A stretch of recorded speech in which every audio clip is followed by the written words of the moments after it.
Stand by.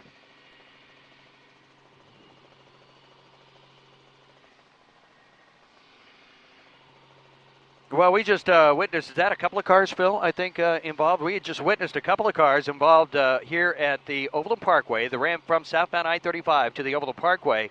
And I was looking at this as the only example, really, I've seen of snow drifting back over the highway. It is kind of that big slope up there, and that is elevated as you make your way over to the bridge that crosses I-35 southeastbound. Two cars just got together. Looked like one got off in that snow a little bit, spun around, and took the other car with it. In fact, it's a pickup and a car right now. And as we've said all morning long, we're just trying to make you alert to what you have to be careful of. And you get a little bit off the road here, especially with the snow really piled